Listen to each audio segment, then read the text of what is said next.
श्री राम राम रघुनंदन राम राम, श्री राम राम भरतराग्रज राम राम, श्री राम राम रणकर्कश राम राम, श्री राम राम भव शरणम भव राम राम, श्री रामचंद्र भगवान। आइए, पिछली बार हम लोगों ने इस पे चर्चा करी थी कि ये है क्या।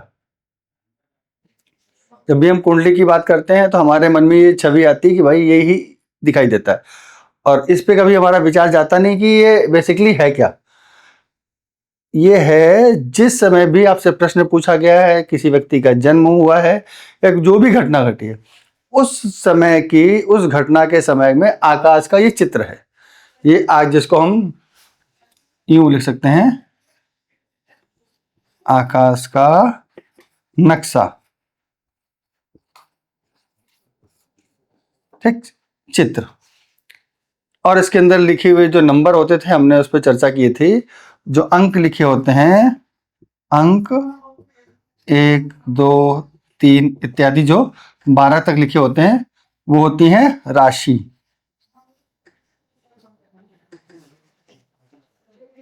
वो होती हैं राशि, राशि। और उसमें जो बुध, शुक्र, शनि ऐसा होता है, वो होते हैं ग्रह, ठीक। तो ये हो गया। अब पूर्व की जब कुंडलियां आप देखेंगे, आज से लगभग 15-20 साल पहले, 40 साल पहले से वो कुंडलियां, तो एक लंबा सा रोल हुआ करता था, उसके अंदर कुछ ऐसा चित्र दिखाई देता था। फिर ये क्यों हुआ, इस पर चर्चा करते हैं। कैसे बनता था ये, एक ये इस तरह का गोला हो गया, और यहाँ पे ऐसे करके ये प्रथम भाव बनाया, ये चतुर्थ बन गया, ये सप्तम बन गया, ये दसम बन गया, ये सप्तम बन गया, यहीं से उन्होंने ये तृतीय हो गया, फिर ये द्वितीय हो गया, ये हो गया आपका एकादश, और ये वैभव। इसी तरह से पूरा बनता है। इसमें फर्क ये है कि आगे जाकर के जब आप ग्रह बैठाओगे इसमें, मान लीजिए आपने यहाँ पे लिखा 6 7 8 9 10 11 12 1 2 3 4 5, ये पहले हमने याद कराए थे आप लोगों को कि 1 2 3 4 का नंबर का मतलब क्या है। पुरानी वीडियो देखिएगा तो 1 का मतलब मेष, 2 का मतलब वृष, 3 का मतलब मिथुन, कर्क, सिंह। तो ये मतलब इसका ये है। इस चीज तो बन गई। इसके अंदर हमने एक बात करी कि मान के चलिए यहाँ पे सूर्य लिखा हुआ है, तो कन्या राशि में सूर्य लग्न में है, इसका ये मतलब है। और यहाँ पे जब हम आ जाते हैं तो यहाँ पे मान लो सूर्य लिखा हुआ है, तो दोनों अभी कोई प्रॉब्लम नहीं आ रही है। आगे फर्क कैसे आएगा, जब हम यहां से देखते हैं, मान लीजिए हमने लिखा गुरु, गुरु की अभी तो दृष्टि वगैरह बताते हैं, 5 7 9, ये दृष्टि होती है 5 7 9। अब यहां से विशेष चीज चालू होती है। अब मान लीजिए हमने गुरु यहां लिख दिया सिंह में, फर्क आ जाएगा। एक साथ दोनों एक ही चीज समझाएं तो आपको ज्यादा समझ में आएगी। यहाँ पे हमने गुरु लिख दिया, यहाँ भी धनु में, यहाँ भी धनु में। अब जब यहां दृष्टि देखनी है तो 5वीं, 1 2 3 4 5, ये हो गई, यहां दृष्टि पड़ी गुरु की। फिर 7 7, और दूसरी 7 8 9, तीसरी दृष्टि ये आ गई। अब जब यही प्रोसेस हम यहां करते हैं तो हमको बाकी कैलकुलेशन दिक्कत, 1 2 3 4 5, एक सॉरी ये तो सूर्य है, हम लोग गुरु की बात कर रहे थे। 1 2 3 4 5, एक लग्न में गई, दूसरी सप्तम। अब यहां से सप्तम मतलब 180 डिग्री, हमको सीधा देखने में आसानी है। अब यहां से ढूंढना पड़ेगा, 1 2 3 4 5 6 7, ये देखिए ये दृष्टि। अब ये सीधी इधर जाए कि इधर जाए, 7 8 9, फिर तीसरी दृष्टि ये आ रही। एक केस में तो ये ठीक है, मोस्टली ग्रहों की 7वीं दृष्टि सबकी होती है। अब जैसे मंगल की कुछ अलग होती है, कुछ दृष्टियां उसको और प्राप्त है, शनि की अलग है, लेकिन बाकी जो ग्रह सूर्य हो गए, चंद्रमा, इनकी 7वीं ही दृष्टि होती है। अब यहां 7वां है तो आपको 7वां यहां ऐसे देखना पड़ेगा। अब इस बाकी आपने शनि यहां रख दिया तो सीधा शनि यहां पे दृष्टि दे। अभी एक ग्रह है तो आपको ये सब चीजें विचार करने में जरा आसान हो रहा। अभी जब एक साथ नवग्रहों का चक्र बनेगा तो आपको दृष्टियों में बड़ा कंफ्यूजन होगा। यहाँ पे होता था, लेकिन जब यहाँ पे इसकी सुलभता इसलिए करी गई कि चौथी दृष्टि आप तत्काल यहाँ पे देख लोगे, सातवीं दृष्टि यहाँ है, किसी से भी सातवीं दृष्टि आपको देखना हो, सीधी रेखा, आप जहां से भी ग्रह बैठा हुआ है वहां से सीधी रेखा देखोगे तो आपको ग्रहों की दृष्टि तक पहुंच जाओगे। इसमें और इसमें सिर्फ एक ही अंतर है कि हमको विवेचना करते समय हमको जरा सहजता प्राप्त हो, बस इतना। न ये कुछ अलग बात कहते हैं, न ये चित्र कुछ अलग कहता है, दोनों ही एक ही बात बताते हैं। हमने सरलता की वजह से ज्योतिष का विकास होते होते बस इस स्वरूप में आ गया है, इसमें और उसमें कोई अंतर नहीं है, दोनों जन्म कुंडली सेम है। वो गोल आकाश को मान करके बनाया गया, ये गोल है, परंतु हमने उस खंड के चयन कर लिया ताकि हमको देखने में फर्क ना हो, क्योंकि पहला क्वेश्चन यही होता है कि आकाश तो साफ गोल है और आपने चौकोर कुंडली बनाई है। तो हमने सुलभता के लिए बेसिकली ये आकाश गोल ही है, ये भी गोल ही है, जो यहाँ पे चर्चा हो रही है ये इस ही गोल की चर्चा हो रही है, लेकिन हमने सिर्फ देखने की दृष्टि से इसको हमने चौकोर कर लिया है। अब मूलभूत इसका अंतर समझ में आ गया होगा। अब ये अंतर आ गया तो इसके बाद हम इसमें ग्रहों की पोजीशन बताते हैं कि ग्रह कैसे सेट करते हैं, कैसे चीजें होती हैं, आप ताकि विषय से परिचित हो और बोल रहा हो आपको विषय रस में लगे। विषय ऐसा भी होना चाहिए कि आपको समझ में आए।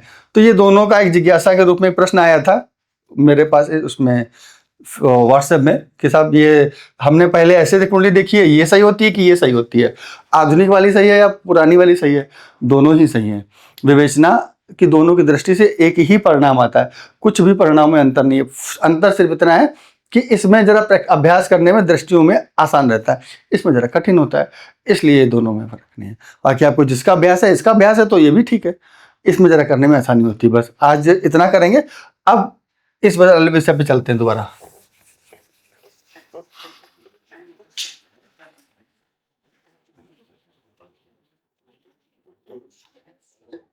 एक बार पुनः याद दिला दें ताकि आपको याद बना रहेगा।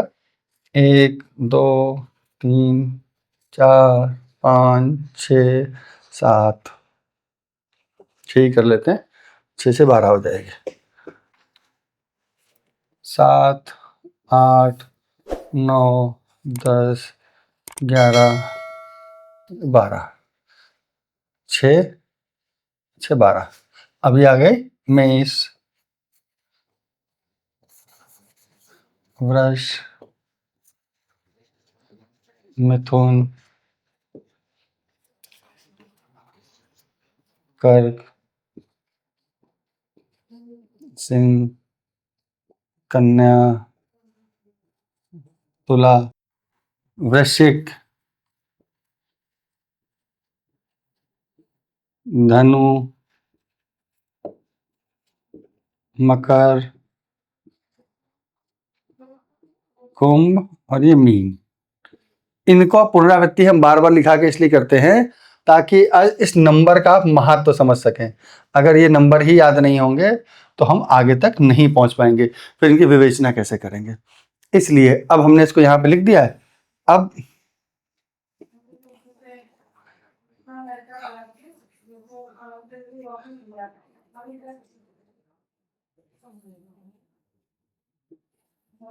सबसे जरूरी चीज बताने जा रहा हूं, इस प्रश्न का उत्तर इस वीडियो के लिए सबसे महत्वपूर्ण है, आपकी राशि कौन सी है। अक्सर लोग पूछते हैं साहब मेरे पहले नाम का अक्षर वो राशि मानूं, कुंडली में जो लिखी है वो मानूं, किसको राशि कहते हैं? राशि तो बहुत सारी होती है, राशि कम से कम अपने और अपने परिवार की आज के बाद कुंडली देख करके उन सबकी राशि बताइएगा, ठीक है? तो पहले हमने यहाँ पे लिख लिया नंबर 4, 5 6 7 8 9 10 11 12 1 2 3। यहाँ आप किसी से शुरू सकते हैं। अब प्रश्न का उत्तर जब तक हम वीडियो चल रहा है तब तक आप दीजिएगा कि 4 नंबर जो लिखा हुआ है ये कौन सी लग्न हुई? तो इसका उत्तर है लग्न हुई है कर्क। कहां से देखना है? यहां से देखना है, ये हुई कर्क लग्न। तो लग्न हो गई कर्क। अब आई राशि की बात। राशि। राशि कौन सी है? अभी इसमें कोई भी ग्रह नहीं लिखे, ज्यादा लिख इसलिए नहीं रहा हूं ताकि आप कंफ्यूज मत हो। जहां पर भी चंद्रमा लिखा होगा, मान लीजिए चंद्रमा लिखा हुआ है यहां पर, तो ये चंद्रमा लिखा है, तो इस चंद्रमा को पूरा आप ऐसे, अभी एक याद कराने के लिए बोल रहा हूँ, ये गोले का कोई मतलब नहीं है। चंद्रमा देखिए, 10 नंबर देखिए, 10 नंबर मतलब मकर, तो मकर हो गई, राशि का नाम मकर, ठीक है। अब चंद्रमा यहां के बजाय, चंद्रमा मान लीजिए यहां लिखा है चंद्रमा, इसको गोला बना लीजिए, क्या नंबर लिखा हुआ है? 2। यहां पे राशि हुई वृष, ये हो गई वृष राशि हो गई। तो जन्म कुंडली में चंद्रमा जहां पर भी स्थित है, उसके बैकग्राउंड में जो भी नंबर लिखा हुआ है, या जिस बैकग्राउंड में या जिस स्थिति में, बैकग्राउंड हमारा जोड़ा हुआ है, ये शास्त्रीय वर्ड नहीं है, समझाने के लिए, जिस भी राशि में स्थित है उसके नाम को ही आपकी जन्म राशि बोलते हैं, ठीक है।